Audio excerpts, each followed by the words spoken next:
All right, Ange, next weekend is a Working Women's Survival Show, but we've got a little taste of it for you this morning. Columnist, consultant, and life coach Judy Ryan is here, and Judy will be speaking on gossip. Believe it or not, there are some good reasons to gossip, but certainly not when the topic is meant to hurt people. Right. Judy, thanks for coming in and giving us a little preview. You're welcome, and I'm really glad to be talking about this because people are so judgmental in a way about this topic that it doesn't get talked about a lot.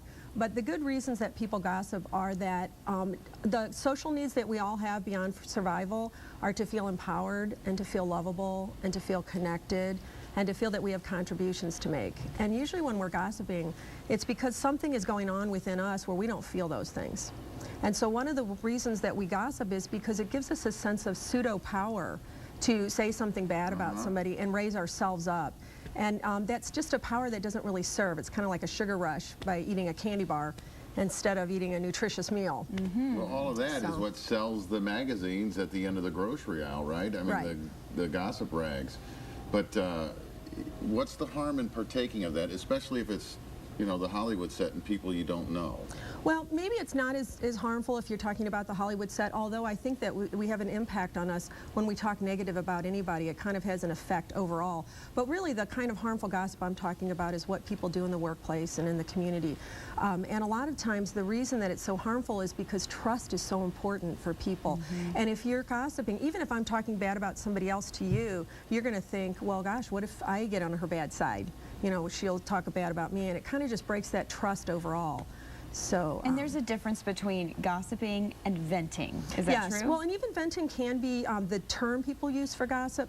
What I suggest to people is that they do want to vent, but that there's healthy ways to vent. And so if I'm going to come to you and I'm going to vent, some of the guidelines I suggest to people are, don't name names. You know, come in and say, I've got this situation with somebody. I don't need to tell you who it is.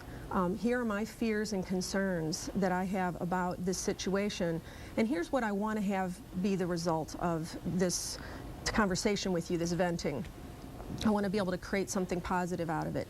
And then you might even ask for help. You know, could I practice with you how I would go to this person?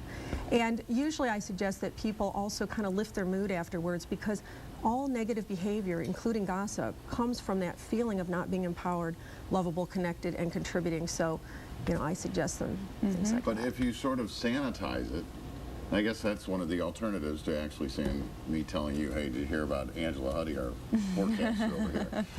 If you sanitize it and take the names out of it, do you feel satisfied? I mean, you know, you have reasons. There are good reasons you gossip, but are those reasons satisfied if you say that your reason for gossiping is I need to vent, you have to really be willing to look at your intention for venting. Is my intention for venting to just kind of lift a little steam off the lid, or is it to actually make productive resolution to what's going on? Now, I imagine you practice what you preach, right? I do most of the time. You've gotten pretty good at it. There's times that I don't always follow what I preach, but it's usually because I then recognize I'm discouraged, you know, when I find myself wanting to do that.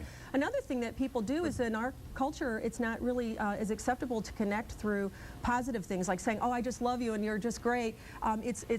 We don't get listened to a lot of times around those sorts of things, but we really get listened to around juicy gossip. Well, the reason I brought up about practicing what you preach, do you recognize that you just feel better, you don't miss it?